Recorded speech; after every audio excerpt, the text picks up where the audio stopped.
નમસ્કાર દર્શક મિત્રો. શુક્રવારે રાત્રે આપણે જ્યારે આરામની નીંદર ખેંચતા હતા ત્યારે અમેરિકન શેર બજારના ઇતિહાસમાં જેને એક મોટા કાળા દિવસની ઘટના કહેવાય એવી ઘટના ઘટી રહી હતી. નાસ્ડેક અને એ પ્રકારની બીજી ઇન્ડેક્સ એ ધબધબાટી કરતી નીચે જઈ રહી હતી. કરેક્શન આવી રહ્યું હતું. પરિણામ સ્વરૂપ શેર બજારની ઇન્ડેક્સ લગભગ 1701 પોઈન્ટ ઘટી. સોનાના ભાવમાં 4%, ચાંદીના ભાવમાં 7% ઘટાડો થયો. જાપાન, કોરિયા, તાઇવાન આ બધી બજારો જે અત્યાર સુધી ઉફાળા મારતી હતી એ બજારોમાં પણ 4 થી 5% જેટલું કરેક્શન આવ્યું. અને સોમવારે આપણી બજારો ખુલશે ત્યારે આપણે તો વાળમાંય પહેલા ને દાળમાંય પહેલા શરદી અમેરિકાને થાય કે હોંગકોંગને થાય, ચાઇનાને થાય કે તાઇવાનને થાય, આપણે તો છીકો ખાવા માટે હાજર છીએ જ. એટલે આપણે ત્યાં પણ સોમવારે અફરાતફરી થશે. અને થશે ત્યારે રોકાણકારોએ શું કરવું? ગભરાવું, નાસી જવું, ભાગી જવું, ચાલુ રહેવું, શું કરવું? અથવા પૈસા જમા પડ્યા હોય તો એમાં નીચા ભાવે કઈ ખરીદી કરવા જવું હોય તો ખરીદી કરવી, શું કરવું? એ બાબત આપણા માટે પણ રસનો વિષય હોવો જોઈએ. અને તમને કહ્યું તેમ અમે સામાન્ય રીતે જે કંઈ મહેનત કરીએ છીએ એ તમારા માટે કેમ ઉપયોગી થાય એની ચિંતા રાખીને કરીએ છીએ. તો દોસ્તો, એક નાની નજર હું નાખી લઉં શેર બજારમાં. ભારતીય શેર બજારમાં અત્યાર સુધીમાં ક્યારે ક્યારે કડાકા બોલ્યા. તો 1992માં હર્ષદ મહેતા કાંડ ગાજ્યું. બિગ બુલ તરીકે જાણીતા હર્ષદ મહેતાએ બેંકોમાંથી ફેક બેંક રસીદો અને રેડી ફોરવર્ડ ડીલ્સના લૂપહોલ્સનો ઉપયોગ કરી અને 4 થી 5,000 કરોડ રૂપિયા ડાયવર્ટ કર્યા. અને ચોક્કસ સ્ટોક્સ જેવા કે એસીસી ના ભાવોને કૃત્રિમ રીતે વધાર્યા. સ્કેમ ખુલ્યા પછી માર્કેટ ક્રેશ થયું, સ્વાભાવિક છે. આ પહેલી આપણા અનુભવમાં હોય તેવી મોટી ગોલમાલ હતી. 1995માં MS શૂઝ ના નામે એક બીજું કૌભાંડ આવ્યું. પવન સચદેવાએ પોતાની કંપનીના શેર્સના ભાવો રીક કર્યા અને પબ્લિક ઇસ્યુમાં રોકાણકારોને ગેરમાર્ગે દોર્યા. BSE 3 દિવસ માટે બંધ કરવું પડ્યું. અને આ સ્કેમે IPO માર્કેટને વર્ષો સુધી અસર કરી. ત્યાર પછી 1997માં CR ભણસાલી, CRB સ્કેમ તરીકે જાણીતો, NBFC અને મ્યુચ્યુઅલ ફંડ કંપનીઓ દ્વારા ભણસાલીએ પોન્જી જેવી સ્કીમ ચલાવી રોકાણકારોના લગભગ 1,000 કરોડ રૂપિયા ખંચેરી લીધા. ફંડ્સ ગેરરીતિ તરીકે વાપર્યા. ત્યાર પછી કેતન પારેખ સ્કેમ 2001. કેતન પારેખ હર્ષદ મહેતાના એક સમયના સહયોગી, તો એમણે અનુભવનો લાભ લીધો હશે. Circular trading, pump and dump અને K10 સ્ટોક્સ પર મેન્યુપ્યુલેશન કરીને લગભગ 40,000 કરોડ રૂપિયાનું નુકસાન કર્યું. કેતન પારેખ હર્ષદ મહેતા કરતા 8 ગણા આગળ નીકળી ગયા. 1998 થી 2001 વચ્ચે આ જાદુગરી ચાલી. અન્ય નોંધપાત્ર સ્ટોક માર્કેટને અસર કરતા સ્કેમમાં 2009માં સત્યમ સ્કેમ, બી રામલિંગા રાજુ જૂથે એકાઉન્ટિંગ ફ્રોડ કરીને 7,000 કરોડનું નુકસાન, સ્ટોક પર એની માઠી અસર અને એ કૌભાંડ તરીકે બહાર આવવું. આ બધા સ્કેમ્સને સાંકળતો કોમન થ્રેડ શોધવાનો મેં પ્રયાસ કર્યો. તો માર્કેટ મેનિપ્યુલેશન અને પ્રાઇસ રિગિંગ એટલે બજારમાં કાં તો આર્ટિફિશિયલ ખરીદી કરવી, ઊભી કરવી, જેમ હર્ષદ મહેતા એસીસીના ભાવને રીગ કરીને એકદમ જેકઅપ કરાવી દેવાયો. ભણસારીએ એનબીએફસીનું કૌભાંડ કર્યું, પૈસા લેવાના, પોન્જી સ્કીમોમાં રોકવાના અને ખલાસ કરી નાખવાના. અને પંપ એન્ડ ડમ્પ એટલે બજારમાંથી ખરીદો, ભાવ ઉચકાય, એ દરમિયાનમાં તમે ડમ્પ કરીને બહાર નીકળી જાઓ અને પેલા ફસાડા એ વધુ વધારે ભાવે ખરીદે, એમ કરીને સીઆર ભણસાલી એક મોટું એક સ્કેમ કર્યું. એટલે માર્કેટ મેનિપ્યુલેશન અને પ્રાઇસ રિગિંગ શેરના ભાવને કૃત્રિમ રીતે વધારવા માટે એક છે સ્કેમનું એક પાયાનું કારણ. અત્યારે જે રાજેશ એક્સપોર્ટના કિસ્સામાં પણ ચર્ચાઈ રહ્યું છે, જો કે હું કહીશ નહીં કે આ જ કારણ છે, પણ રાજેશ એક્સપોર્ટ અત્યારે આમાં લેટેસ્ટ દાખલો હોય તેવું લાગી રહ્યું છે. સોનાની રિફાઇનરી અને સોના અને ઘરેણાના ભાવ ની સાથે રમત કરીને આ કંપનીએ છેલ્લા કેટલાક વર્ષોમાં બહુ મોટા પાયે પૈસા ક્યાંક સગે વગે કર્યા હોય તેવું લાગે છે, કારણ કે એમના ટર્નઓવરના પ્રમાણમાં એમણે નફો નથી કર્યો અને પોતાની જે ફેમિલી કંપનીઝ હોય, સાથી કંપનીઓ જેને કહેવાય, એમાં ખોખા કંપની હોય કે એ પ્રકારની જે હોય, વચ્ચે પૂરતી આપણા નીતિન ગડકરીની કંપનીઓના બાબતમાં પણ આવું એક વાત ચગેલી કે પૂરતીએ ખોખા કંપનીઓમાં પૈસા ડાયવર્ટ કર્યા છે. કોલ્યુઝન અને નેટવર્ક, બેન્કર્સ, બ્રોકર્સ, પ્રમોટર્સ અને કેટલીક વખત રાજકીય જોડાણો હર્ષદ અને કેતન સંઘવી વચ્ચે પણ હતા. આ બધા ભેગા ના થાય ત્યાં સુધી આવું મોટું કૌભાંડ શક્ય નથી. એટલે બેન્કર્સ ભેગા થાય, એની તે કેટલાક પ્રમોટર્સ હોય, કેટલાક બ્રોકર્સ હોય અને રાજકીય હસ્તીઓ આ બધું જોડાય ત્યારે પછી પૂરતી કૌભાંડથી માંડીને અનેક પ્રકારના કૌભાંડો આકાર લઈ શકે. રિટેલ રોકાણકારોને આમાં નુકસાન થાય. સામાન્ય લોકોને આકર્ષીને ભાવ વધારવા અને પછી ડમ્પ, પંપ એન્ડ ડમ્પ એટલે પેલા તમે ખરીદે જ જાઓ, ભાવ ઉચકાય જ જાય અને એક તબક્કે તમે એમાંથી નીકળી જાઓ, તમારા પૈસા પાછા ખેંચી લો, તોય પેલું ઉચકાવાળું ચાલુ જ હોય. પછી એકદમ ક્રેશ આવે એટલે ભાવ પડે. એટલે આ પંપ એન્ડ ડમ્પ જેનો ઉપયોગ સીઆર ભણસાલીએ બહુ સારી રીતે કર્યો એ છે. પરિણામ શું થાય તો દરેક આ પ્રકારના કૌભાંડ પછી સેબી ને વધારે પાવર મળે. સેબી પાવર મળ્યા પછી પણ એને માધવીપુરીના કિસ્સામાં શું કર્યું, એને હિન્ડલબર્ગ રિપોર્ટ આવ્યો ને અદાણીના કિસ્સામાં ભલે ત્યાં યુએસમાં જે એણે દાખલ કર્યું પણ એ યુએસએ સર્ટિફાઈ કર્યું છે કે એમણે અહીંયા લાંચ આપી છે, તો લાંચ આપનાર ને લાંચ લેનાર બંને ગુનેગાર છે. તો એ કિસ્સામાં શું થયું? માધવીપુરી પાર્લામેન્ટની જોઈન્ટ પાર્લામેન્ટરી કમિટી સમક્ષ હાજર ન થાય એવી રીતે કેવી માથાભારી હતી. અને આઈસીઆઈસી બેંકમાંથી પણ કહેવાય છે કે પગાર લેતી હતી. એના પતિ એ મિસ્ટર પુરી એ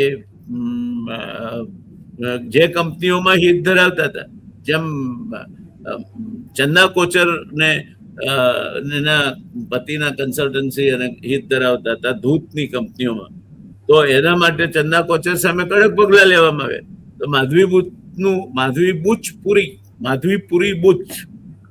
માધવીપુરી બુચનું કૌભાંડ તો આનાથી મોટું છે, પણ માધવીપુરી બુચને હજુ સુધી તો ખાલી કેસ કદાચ નોંધાયો હોય એના સામે ક્રિમિનલ, બીજું કઈ થયું નથી.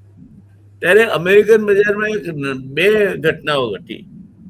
એક મોટી આર્ટિફિશિયલ ઇન્ટેલિજન્સ કંપનીએ પોતે જ એવું જાહેર કર્યું કે ભવિષ્યમાં આ તો નુકસાનકારક થશે, આર્ટિફિશિયલ ઇન્ટેલિજન્સ છે એ કોઈના કાબુમાં નહીં રહે અને માણસની નોકર બનવાના બદલે માણસની માલિક બની જશે.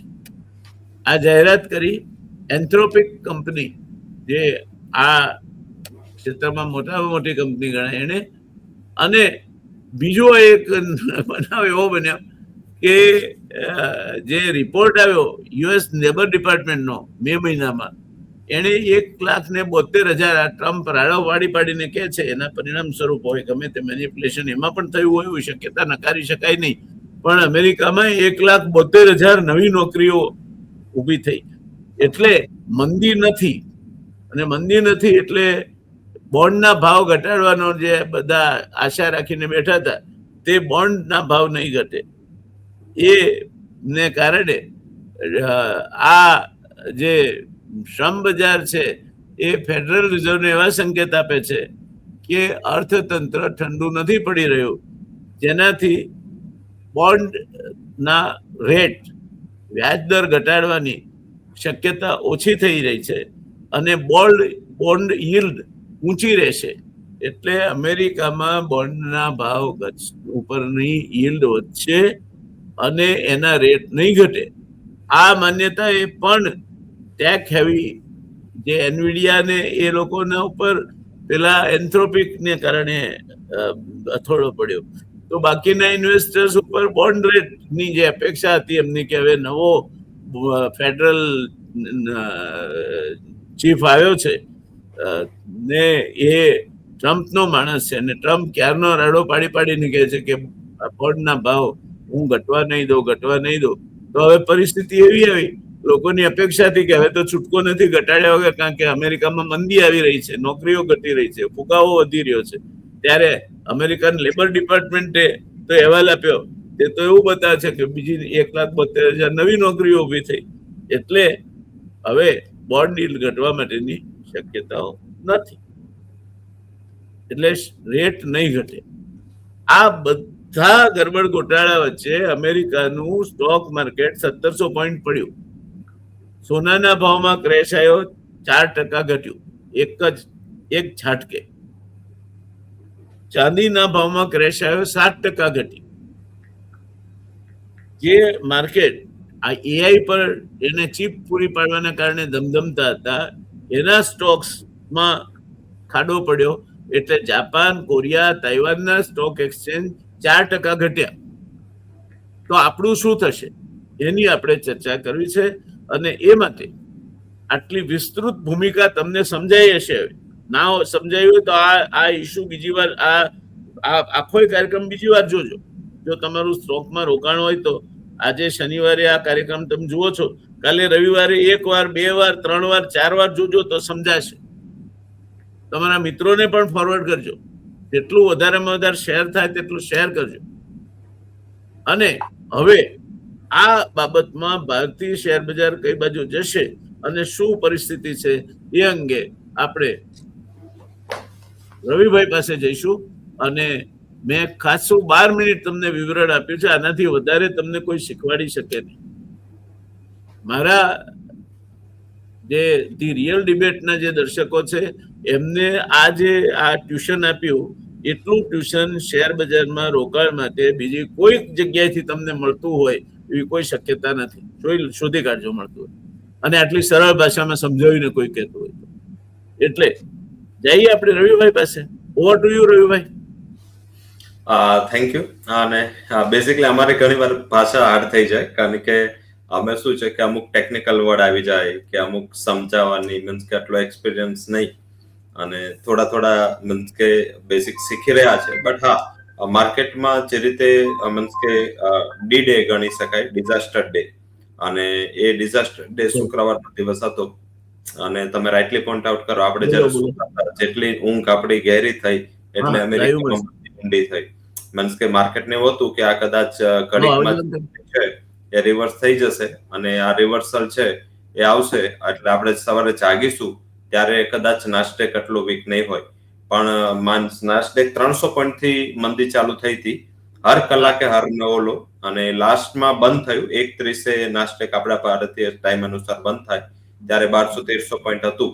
એડિશનલી એમાં ન્યૂઝ આવી ગયા 1300 પોઈન્ટ જયારે હતું કે યુએસ ની જે બેઝિસ છે મિડલ ઈસ્ટમાં, અને સાથે સાથે એના ઉપર હુમલો થયો ને જે શિપ ભારે નુકસાન થયું છે.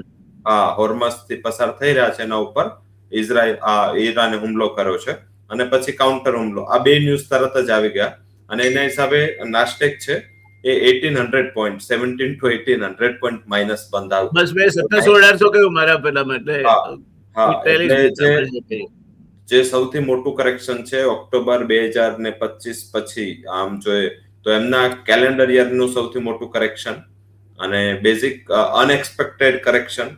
અને એવું નથી કે ખાલી મીન્સ કે અહીંયા જે વેચવાલી છે એ ખાલી યુએસ ના નાસ્ટેકમાં જ આવી છે. આ બીજી બધી અસેટ ક્લાસ, કોપર 3-4% ડાઉન થઈ ગયું, ગોલ્ડમાં 4% કરેક્શન, સિલ્વર 6-7% તૂટી ગઈ. તો બેઝિકલી આ બધાનું જે રીઝન અને રેશનલ છે એ અમેરિકન માર્કેટ હતું. સાથે સાથે ગઈકાલે આપણો રૂપિયો પણ સ્ટ્રોંગ થયો એટલે ભારતીય સિલ્વર વધારે તૂટી ગ્લોબલ માર્કેટ કરતા, કારણ કે કાલે જે રિઝર્વ બેંકની પોલિસી હતી એ ટાઈમે ઇન્ડિયાએ એક ડિસિઝન લીધું. મીન્સ કે બે સાથે જ આવ્યું, પોલિસી ચાલતી હતી સ્પીચ ત્યારે જ ડિસિઝન સાથે જ આવ્યું. હા, અને બેઝિકલી થોડો ટાઈમ હોત તો એની ઇમ્પેક્ટ ડબલ આવે સારી, પણ આ બંને એક સાથે આવ્યું એટલે એક સાથે ઇમ્પેક્ટ માર્કેટે લીધી. પણ આપણું માર્કેટ શું છે, સહદેવ છે.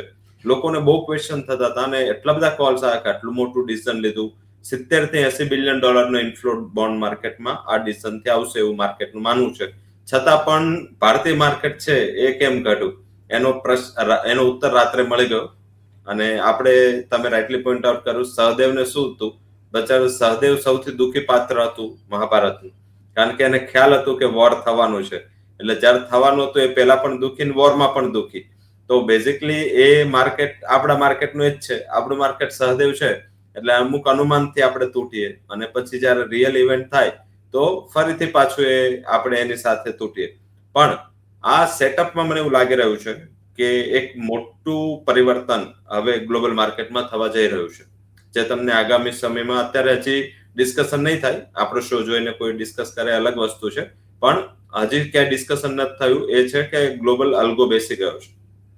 અલ્ગોરિધમ શું છે કે આજે પણ મીન્સ કે ગ્લોબલી એસેટ ક્લાસ છે એની વોલ્ટાલિટી ડ્રીવન બાય હેજ ફંડ હોય છે, જે શોર્ટ ટર્મ, લોંગ ટર્મ ચાલો એના ફંડામેન્ટલ કંપનીના હોય, ઇન્ડેક્સ ના હોય, કન્ટ્રી ના હોય, એ લોંગ ટર્મ ડ્રાઈવ કરે. પણ જે શોર્ટ ટર્મમાં આટલું મોટું મીન્સ કે જ્યારે મુવમેન્ટ હોય અને કોઈ પણ એસેટ ક્લાસમાં 2 થી 3% થી વધારે મુવમેન્ટ હોય ને, એટલે એની જે અધર પેરેલલ એસેટ ક્લાસ છે એમાં એની ઇમ્પેક્ટ આવે. શું કામ આવે? ધારો કે આજે હું હેજ ફંડ છું અને મારે બિલિયન્સ ઓફ ડોલરનું ઇન્વેસ્ટમેન્ટ શેર બજારમાં છે, યુએસમાં નાસ્ટેકમાં જ છે. મને પણ આજ સુધી એવું લાગતું, ફોર એક્ઝામ્પલ, કે મને એવું લાગે છે કે AI થી હજી ચાલતી રહેશે, ચીપ અને સેમિકન્ડક્ટર કંપનીઓ હજી પણ આગળ વધશે. એટલે મારી પોઝિશન સર્ટેન અમાઉન્ટની શેર બજારમાં આ સ્ટોક્સમાં છે, નાસ્ટેકમાં. હવે શું થયું, મારી જે પણ પોઝિશન છે એ ટ્રેડિંગ પોઝિશન છે અને એ મેં લિવરેજ પર લીધી છે, એટલે માર્જિન પર એને લીધી છે.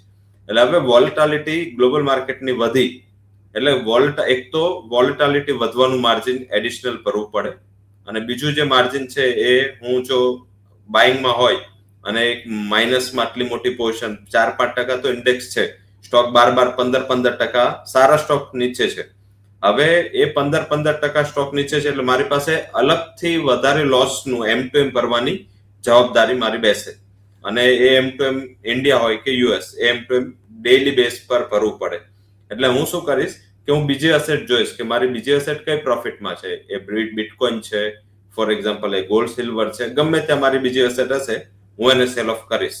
અને એ સેલ ઓફ કરીશ એટલે નાસ્ટેકમાં તો કરેક્શન છે, પણ એના કરેક્શનના હિસાબે જે એસેટ ક્લાસ છે જે ચાલુ છે ટ્રેડિંગ, એમાં પણ ત્યારે કરેક્શન આવશે.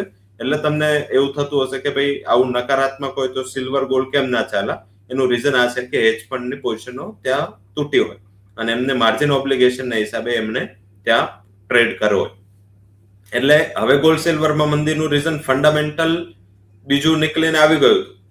જ્યારે તમે રાઇટલી પોઈન્ટ આઉટ કરો, 6 વાગે જોબ માર્કેટના ડેટા આવ્યા અને મેં ઓલવેઝ આપણે બોન્ડ ડીલની ચર્ચા દર શોમાં કરી છે અને કે 4.48 થી 4.5 જ્યારે બોન્ડ ડીલ આજનું નહીં, તમે હિસ્ટ્રીમાં જ્યારે પણ ડેટા હોય, જેટલો ડેટા જોવો હોય તમારે, 50 વર્ષનો જોવો તો 50 વર્ષનો જોવો, જ્યારે બોન્ડ yield 4.25, 4.5, 4.75 એમ 25 બેઝિસના પોઈન્ટથી જ્યારે એ લેવલ વટાવે છે, ધારો કે આજે ગઈકાલે સવારમાં અમેરિકાની બોન્ડ yield 4.46 હતી, 4.46, એ જો 4.50 ઉપર જાય એ દિવસ નાસ્ટેક મિનિમમ 2 થી 3% તૂટો જ છે. એ હિસ્ટ્રી છે આજ સુધી. આ વખતે વધુ તૂટો એનું રીઝન એ પણ આગળ ચર્ચા કરીએ છીએ, તમે ઓલરેડી ડિસ્કસ કર્યું છે. હવે શું થયું, 6 વાગે જેવા ડેટા એન્થ્રોપિક વાળું જે છે એ આપ વધારે વિગતે સમજાવો એવી મારી વિનંતી છે. હા, એટલે જે સેકન્ડ રીઝન આવ્યું કે બોન્ડ yield અચાનક જ વધી ગઈ. હવે બોન્ડ yield શું કામ વધી? કારણ કે માર્કેટ તો અત્યારે વિચાર રહ્યું હતું કે કદાચ જે નવા ફેડ ચેર આવી જાય અને શાર્પલી રેટ કટ કરે.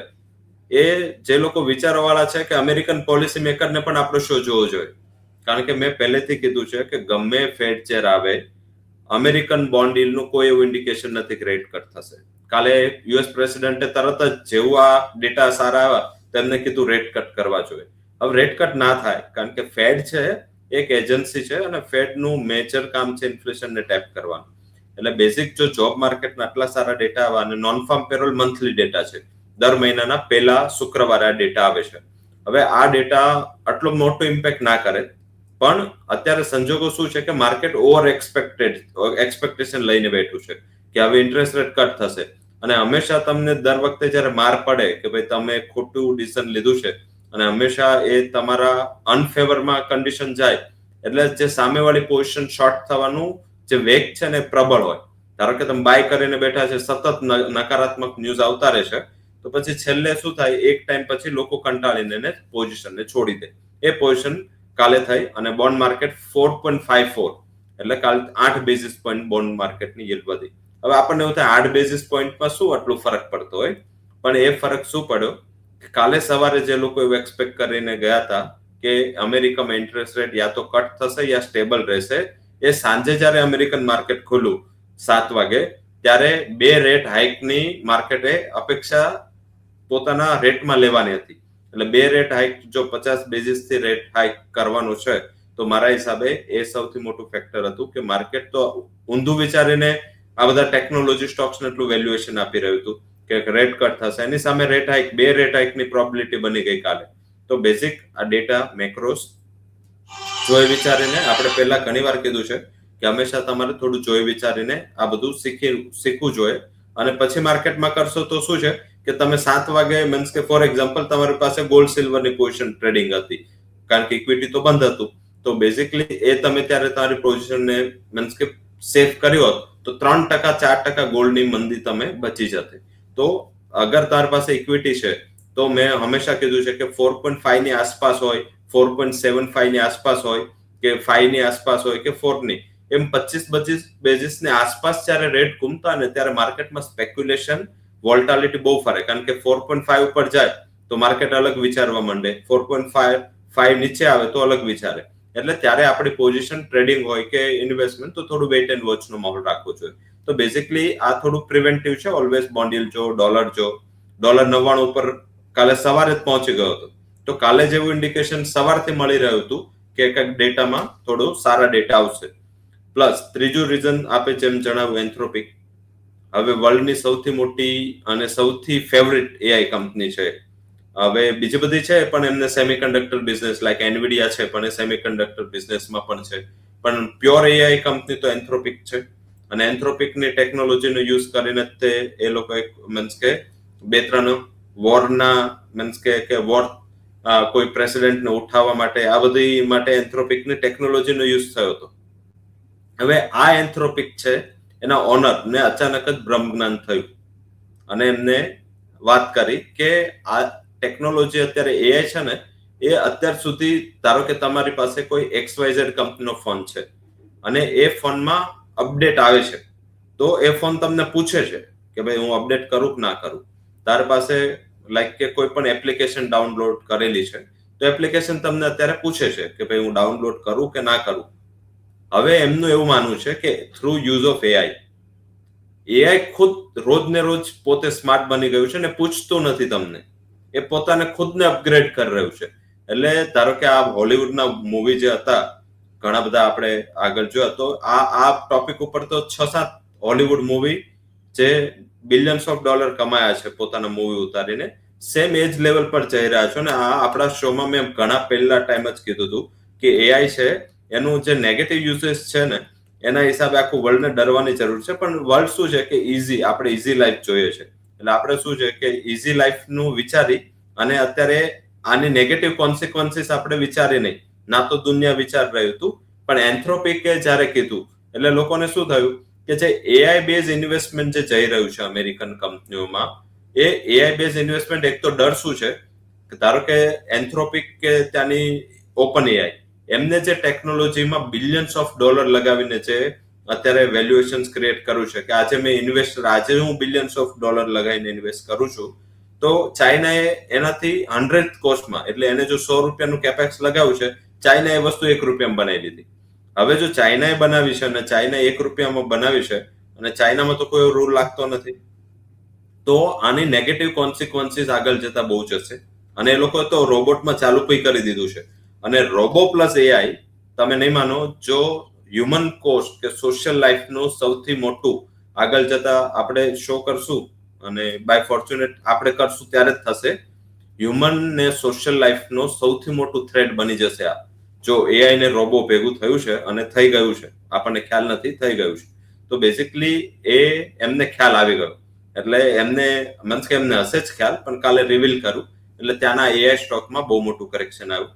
અને જો આ સાચામાં સોશિયલ ઇસ્યુ છે અને એમને એક્સેપ્ટ કરવું છે, તો અમેરિકા અને બધાના જે રૂલ રેગ્યુલેશન હવે બનશે એ એક્ઝેક્ટલી એઆઈ ના સ્વીકારવા માટે ચીન સિવાયના બધા કન્ટ્રી આ રૂલ બનાવશે. બટ અનફોર્ચ્યુનેટલી જો ચીન આમાં મહારત કરશે અને ચીન જો આગળ વધશે, તો ગમે એમ કરીને બીજી બધી કન્ટ્રીઓને પણ એઆઈ ઉપર જ જવું પડશે. તો આ એક થ્રેટ અને સોશિયલ લાઈફ થ્રેટ બની રહી છે, અને એનું ગઈકાલે ભણકારા વાગી ગયા અને એના હિસાબે આટલું મોટું કરેક્શન નાસ્ટેકમાં જોવા મળ્યું. તો એક ને આ 3 રીઝન હતા, એ 3 રીઝનના હિસાબે માર્કેટ ખાસું એવું કરેક્ટ થયું. અને એ અલ્ગોરિધમ થીમ જે હું કહું છું, એ પરમ દિવસ રાત્રે, ગુરુવારે રાત્રે જ્યારે અમેરિકન માર્કેટ ઓપન થયા, ત્યારે નાસ્ટેકમાં મીન્સ કે જે સેમિકન્ડક્ટર સ્ટોક હતા એ 12% નીચે હતા, 10 થી 12%. કારણ કે બ્રોડકોમ કરીને ત્યાં એક મોટી કંપની છે, એ સેમિકન્ડક્ટરમાં 3rd રેન્ક પર આવે છે મીન્સ કે કેપેસિટી વાઇઝ. તો એ બ્રોડકોમ કંપની છે, એ બ્રોડકોમની અર્નિંગ પછી મેનેજમેન્ટે થોડું ડબિશ ગાઈડન્સ આપ્યું કે માર્કેટને અનુમાનથી ઓછું ગાઈડન્સ, એટલે 12% તૂટ્યું હતું. ત્યારે સેમિકન્ડક્ટર થીમ નીચે, અને એ જ દિવસે હેલ્થકેર અને ફાઇનાન્શિયલ કંપનીઓના શેરમાં ભારે લેવાલી થઈ અમેરિકામાં. તો એ અલ્ગો સેટ થયું. એ અલ્ગોનું કન્ફર્મેશન કાલે સવારે આપણે એશિયન માર્કેટે આપ્યું. કાલે સવારે ટોપ લૂઝર માર્કેટ વર્લ્ડના Taiwan 5%, 4% down, Korea 5% down, Hong Kong બચી ગયું, સામે જાપાન 3.5-4% ડાઉન. તો આ ત્રણેય માર્કેટ, કોરિયા, તાઇવાન અને જાપાન, અત્યાર સુધી આ થીમ પર ચાલી રહ્યા હતા, semiconductor plus AI plus technology. તો એ ત્રણેયમાં કાલે ખાસું મોટું કરેક્શન હતું. તો જો કાલે તમે એઝ અ ઇન્વેસ્ટર આ 3 ઇન્ડેક્સ જોયા હોત, જે આપણે ચર્ચા ઘણીવાર કરી, તો પણ તમને ખ્યાલ આવી જાત કે આજે સાંજે શું થવાનું છે. આ ઉપરાંત કાલે તમે જો હોંગકોંગનું માર્કેટ ને ઇન્ડિયન માર્કેટ નીચે નહોતું, આપણામાં હાલાકી એફઆઈએચ નું ડિસિઝન થોડું કામ કરી ગયું, નહીં તો આપણને તાવ આવી જાય. પણ આપણને આ રીઝનના હિસાબે કાલે સવારમાં આપણને તાવ ના આવે, પણ ગિફ્ટ નિફ્ટી 350 પોઈન્ટ નીચે હતી. પણ ગભરાવાની જરૂર નથી. મારા હિસાબે આજે થયું છે ગઈકાલે અને પરમ દિવસ, 2 દિવસ, એ ઇન્ડિયન ઇન્વેસ્ટર માટે short term pain, long term gain છે. દર્શક મિત્રો, તમે રવિભાઈને સાંભળ્યા, એ પહેલા મેં જે કહ્યું તે પણ સાંભળ્યું હશે. બહુ પ્રમાણિકતાપૂર્વક હું તમને પૂછવા માંગુ છું કે તમે આ જે નાટકીય ચેનલો જોવો છો, એમાં આવી પાયાની વાત આવે છે ખરી કોઈ દિવસ? એક ચેનલ પર આ પ્રકારની વિગતો સાથેની ચર્ચા, અમેરિકામાં શેર બજાર ગઈકાલે રાત્રે કેમ તૂટ્યું, જાપાન, તાઇવાન અને કોરિયાના શેર બજાર કેમ તૂટ્યા, અમેરિકામાં ફેડ રેટ ઘટવાના હતા એવી અપેક્ષાઓ હતી, કારણ કે હવે તો ટ્રમ્પના માનીતા ફેડ ના ચેર આવ્યા. ત્યારે રવિભાઈએ અમારી સાથેની ચર્ચામાં 3 થી 4 વખત અમે અગાઉ કહ્યું હતું કે ત્યાં ચેરમેન કે પ્રેસિડેન્ટનું કશું ચાલતું નથી. એ મેમ્બર્સની ટીમ હોય છે અને એ ભેગા થઈને નક્કી કરે તે પ્રમાણે થાય છે. એટલે ચેરમેન વર્ષ આવી ગયા એટલે પોવેલ ગયા અને વર્ષ આવ્યા એટલે હવે ફેડના રેટ ટ્રમ્પ કે છે એમ ઘટી જશે એવું થવાની શક્યતા નથી નથી નથી ને નથી. એમ અમે ડંકાની ચોટ પર કહ્યું હતું. તમે આ બાકીની બધી ચેનલો એનાલાઇઝ કરી અને અમને દાખલા સાથે જો હોય તો મોકલજો કોમેન્ટમાં તમારી. તો અમે મહેનત કરીએ છીએ. આજે જે કડાકો બોલ્યો એની સીધી રિએક્શન સોમવારે આવે એટલે ભારતમાં શેર બજાર તૂટી પડશે. પણ અમે એવું થવાનું લાંબા ગાળે કારણ નથી જોતા. અમે એવું જોઈએ છીએ કે આ જે કંઈ થઈ રહ્યું છે એનાથી લાંબા ગાળે આપણું શેર બજાર ને થોડુંક તો વૈશ્વિકરણના જમાનામાં છીએ આપણે, એટલે અસર થવાની જ. એટલે સોમવારે ક્યાંક તમને એ ઝાટકો દેખાશે. પણ મધ્યમથી લાંબા ગાળાના તમે રોકાણકાર હો તો ચિંતા ના કરશો. જે થઈ રહ્યું છે તે મધ્યમથી લાંબા ગાળાના રોકાણકારો માટે ફાયદાકારક નીવડશે, એમાં પણ કોઈ શંકા નથી. અને ત્યારે તમને યોગ્ય ઉછાળે લાગે કે હવે આપણે બહાર નીકળી જવું છે તો અમુક શહેરોમાં હળવા થઈ શકાય, આવું કરી શકાય. પણ માત્ર ને માત્ર અનુમાનો ઉપર આધારિત, માત્ર પોલિટિકલ એનાલિસિસ ઉપર આધારિત, માત્ર ને માત્ર કોઈ પણ પ્રકારના પાયાના વિશ્લેષણ વગર સર્કસમાં જેમ જોકર આવે, જોકરે ઝૂલા કરી જતા હોય છે, જોકર સાયકલ ચલાવે છે, જોકર બધું જ કરતો. પછી આ ઝૂલાના પ્રયોગો કરનાર કેળવાયેલા જે જિમ્નાસ્ટ છે, કસરતબાજો છે, એમની જરૂર ક્યાં છે? જોકરો કરી શકે આ બધું. તો આ જોકરો અને જિમ્નાસ્ટ વચ્ચેનો તફાવત. એટલે તમને તમારી ચેનલ ધ રિયલ ડિબેટ જે પ્રકારનું ભાથું આપે છે તે, અને બાકીની ચેનલો જે પ્રકારનું તમારા સામે સસ્તું મનોરંજક હસાવવા માટે જે પ્રયોગો જોકર સર્કસમાં કરતો હોય તેવા પ્રયોગો ક્યારેક ક્યારેક થતા જોવા મળે છે. તે છે. બધા આવું નથી કરતા હોતા, પણ નિર્ક્ષીર વિવેક કરતા તમારે શીખવું પડશે. તમે જો શેર બજારમાં રોકાણકાર હો તો હવે આટલા અનુભવ પછી ડંકાની ચોટ પર અમે બંને મિત્રો તમને કહેવા માંગીએ છીએ કે તમે ધ રિયલ ડિબેટ નહીં જુઓ દર શનિવારે તો ગુમાવશો, અને તમે જોશો તો એક સક્ષમ રોકાણકાર તરીકે તમને ફાયદો થશે.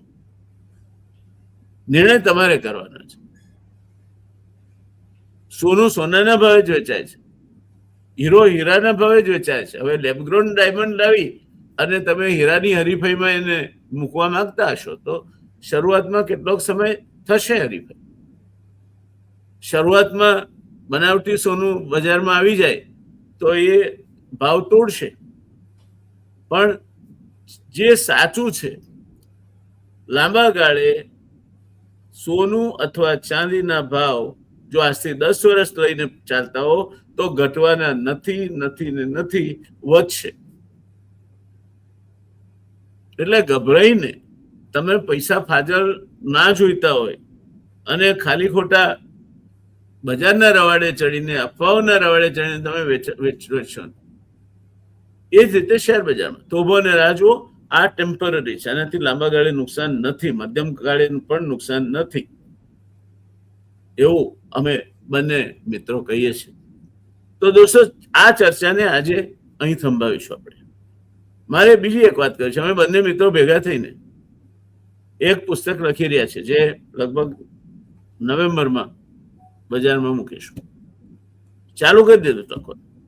નવેમ્બરમાં એ બજારમાં મુકાશે ત્યારે એની કિંમત 500 રૂપિયા વધતા આંગળીયા ચાર્જીસ હશે. પણ સપ્ટેમ્બરની 15મી સુધી જે પ્રી પબ્લિકેશન ઓર્ડર બુક કરાવશે એને મેં ચોપડી 300 રૂપિયામાં આપીશું, અને 300 રૂપિયામાં આંગળીયા ચાર્જ અમે ભોગવીશું. આ તમે તમારા સ્ક્રીન પર જોઈ શકશો. આંગળીયા ચાર્જ અમે ભોગવીશું. તો તમે જો મહિને રોકાણ કરીને વર્ષે દિવસે 10,000 પણ કમાતા હો, 10,000 એટલે બહુ મોટી રકમ નથી. 10,000 ના 300 રૂપિયા એટલે કેટલા ટકા થાય? 10,000 નો 1% એટલે 100 રૂપિયા અને 3% એટલે 300 રૂપિયા. તો તમે જે કમાણી કરવાના છે ને 3% પણ તમારા કમાણીને સેફગાર્ડ કરવા માટે અને સમજવા માટે તો એ 10,000 કરો છો, એના બદલે તમે 15,000 કરી શકશો કમાણી. તો આ શેર બજારને સમજવા માટે જયનારાયણ વ્યાસ અને રવિ દિયોરા ભેગા થઈ અને તમારા માટે પુસ્તક લખે તો 300 રૂપિયા ખર્ચવાની તમારી તૈયારી નથી તો સમજી લેજો કે સસ્તા રોએ 12 મહેંગા રોએ 1 નહીં. અત્યારે તક ચૂકશો તો નવેમ્બરમાં ચોપડી આવશે ત્યારે તમને 500 રૂપિયામાં મળશે. પહેલા 1000 ઓર્ડર્સ અમે 15મી સપ્ટેમ્બર પહેલા અમે 300 રૂપિયા આંગળીયા ખર્ચ અમારો, એટલે તમને તો સરવાળે 250 કે એથી પણ ઓછી કિંમતે પડશે. અમારું નફાનું ધોરણ એમાં બહુ છે નહીં, પણ કન્ઝ્યુમર નોલેજ ડેવલપ થાય એટલા માટે આ પ્રયત્ન કરો. હા, એ પછી 500 રૂપિયા વધતા આંગળીયા ચાર્જીસમાં તમે અમને કમાણી કરાવવાના હો તો એ જુદી વાત છે. બાકી આ જે ભાવ છે, જે પ્રી પબ્લિકેશન ઓફર અમે છે 15મી સપ્ટેમ્બર સુધીમાં તમે 300 રૂપિયાનું રોકાણ કરવા ધારતા હો તો તમારા માટે છે, તમે વેચાતી લઈ શકો છો. આ કાર્યક્રમના ભાગરૂપે આ મૂકી છે.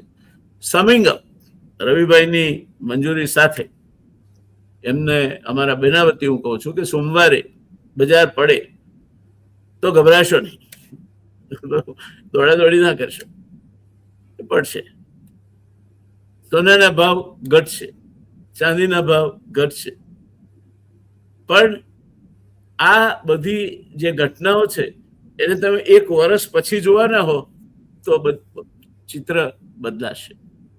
મધ્યમ અને લાંબા ગાળે આ જે કંઈ અમેરિકાના બજારમાં થયું છે ને આ જે વાત જે એન્થ્રોપિકના માલિકે જાહેર કરી કે ભાઈ આર્ટિફિશિયલ ઇન્ટેલિજન્સ એ માણસને એક દાડો ગુલામ બનાવી દેશે, માટે એના ઉપર નિયમન મૂકવું જોઈએ. આ દિશામાં દુનિયા વિચારશે અને આ દિશામાં વિચારે તો તમારી જે પેલી કંપનીઓ જે બધી અત્યાર સુધી જે સોફ્ટવેર ને બધાના ઉપર ચાલતી કંપનીઓ હતી, ટાટા હોય કે ઇન્ફોસિસ હોય કે એ બધી કંપનીઓ પાછી મેદાનમાં આવશે. આ પરિસ્થિતિ દેખાય છે. આપણે વખતો વખત એનો રિવ્યુ લેતા રહીશું. પણ છેલ્લે એક ક્લોઝિંગ રિમાર્ક્સ માટે રવિભાઈને સોમવારે તમારે શું કરવું એની સલાહ આપી અને અમે આ કાર્યક્રમને પૂર્ણાહુતિ તરફ લઈ જઈશું. ઝડપથી સોમવારે 300-400 પોઈન્ટ જેવું નિફ્ટીમાં કેપડાઉન ઓપનિંગ થશે, કારણ કે આપણે જ્યારે ક્લોઝ થયા ત્યારે વૈશ્વિક માર્કેટની પરિસ્થિતિ એટલી ખરાબ નહોતી અને એના હિસાબે થોડું મીન્સ કે આપણને એક ઝટકો લાગશે. બટ આઈ થિંક કે જ્યારે ગેર શિફ્ટ થાય અને જે ગાડીમાં થોડું મીન્સ કે નવા ડ્રાઈવર હોય તો થોડી ઉપર જે જર્ક લાગે એટલો જ જર્ક આપણને લાગશે. ગાડીનું એક્સિડન્ટ થવાનું નથી. અને બીજું શું છે કે હું મીન્સ કે ઘણીવાર માર્કેટને આપણે ફોરવર્ડ લુકિંગ થી જ જોઈએ છે. આપણે બેકમાં શું થયું કે અત્યારે શું થઈ રહ્યું છે એનાથી આપણને કોઈ મતલબ નથી, ના તો તમને હોવું જોઈએ. તો બેઝિકલી જે આ જર્ક લાગ્યો છે એ જર્કમાં આપણે હવે ઇન્વેસ્ટમેન્ટ કરવાનું. પહેલું મેં જ્યારે ફર્સ્ટ ફેઝ તો આપણે 2 એપ્રિલ હજી પણ મને યાદ છે, એ 2 એપ્રિલે જેને ઇન્વેસ્ટ કર્યું છે એ બધા જ પ્રોફિટમાં હશે. આ સેકન્ડ જર્ક છે. અહીંથી નોટ કરી લો, ભારતીય શેર બજારનો રિવર્સ ટાઈમ ચાલુ થયો છે. અત્યાર સુધી શું હતું કે ગ્લોબલ માર્કેટ ઉપર ચાલતા હતા, આપણે અંડર પરફોર્મ કરીને બહુ નીચે રહ્યા. હવે એ ગેર શિફ્ટ થયો છે. હવે ગ્લોબલ માર્કેટનો થોડું કરેક્શન થવાનો ચાન્સ છે અને એક્સ્ટ્રીમિટીનું હદ હોય છે બંને સાઈડ, નેગેટિવ સાઈડ અને positive side. Global positive side chip કંપનીઓના ખાલી વેલ્યુએશન જો તમે, કોરિયન એક કંપની થોડા ટાઈમમાં $1 ટ્રિલિયન વટાઈ ગઈ. $1 ટ્રિલિયન એટલે ભારતની ઇકોનોમીનો 4થો ભાગ અને આપણા આખા શેર બજારનો 4થો ભાગ થયો. તો કોઈ પણ કંપની આવીને વિધાઉટ, હજી તમે એ પણ જોઈ લો આખી વર્લ્ડની ટોટલ એઆઈ કંપનીનો પ્રોફિટ શું છે, એ રૂપીઝમાં 3500 કરોડ પણ નથી. અને એને ટ્રિલિયન્સ ઓફ ડોલરના વેલ્યુએશન અત્યારથી આપણે આપીએ છીએ. હવે એઆઈ જો ખુદ જાતે ડેવલપ થશે તો એન્થ્રોપિકની શું જરૂર રહેશે? એટલું તો વિચારીજો કે એઆઈ ખુદ પોતાને ડેવલપ કરશે, પોતાની રીતે કરી લેશે. હા, તો આત્મનિર્ભર એન્થ્રોપિકની જરૂર નથી, ના તો આત્મનિર્ભર એઆઈ આવશે. હા, પણ દર્શક મિત્રો, તમે એને અભિમાન નહીં ગણતા, પણ આત્મવિશ્વાસ ગણજો. અમે બંને મિત્રો તમને નગારાની ચોટ પર કહીએ છીએ, ડંકાની ચોટ પર કહીએ છીએ કે કોઈ પણ યુટ્યુબ ચેનલ ગુજરાતી અથવા અધરવાઇઝ, અને ગુજરાતમાં દેખાતી કોઈ પણ મોટી ચેનલો ગુજરાતની, જે વિગતે અમે આ કાર્યક્રમ શેર બજારને લગતો શનિવારે ચાલુ કર્યો અને જે એને આવકાર મળે છે અને જે વિગતે અમે તમને માર્ગદર્શન આપીએ છીએ, મને આનંદ છે કે we have emerged as number 1 channel to predict the stock market investments. તમે એનો જેટલો ફાયદો લો, અમે તમારા માટે મહેનત કરીએ છીએ, તમારા માટે મહેનત કરી છે, એનો ફાયદો તમને પહોંચાડવા માંગીએ છીએ. એ કેવું તું, અને એમાં હું નમ્રતામાં નથી માંગતો. We are the best, we are doing the best and we shall be doing the best. It's up to you to take advantage. અને અમારું પુસ્તક પણ વસાવજો, અમારી સાથે જોડાતા રહેજો. તમને ફાયદો જ ફાયદો થશે જો વ્યવસ્થિત ચાલશો તો. એમાં કોઈ જ શંકા નથી. અમે બે મિત્રો ભેગા થઈને એ પ્રકારનું મિક્સ તમારી સામે અમારી ટેલેન્ટનું પ્રોડ્યુસ કરીએ છીએ કે જે બજારની કોઈ ચેનલ પાસે એક દિવસ તમે ચર્ચામાં બોલાવો અને પેલો માણસ તમને બધું શીખવાડીને જાય એવું કંઈ બનતું નથી. સમજી લેજો. એટલે વધારેમાં વધારે જોડાઓ, તમારા મિત્રોને જોડો, શેર કરો અને જલસા કરો. શુભકામના. આવજો. Thank you Ravibhai. Thank you.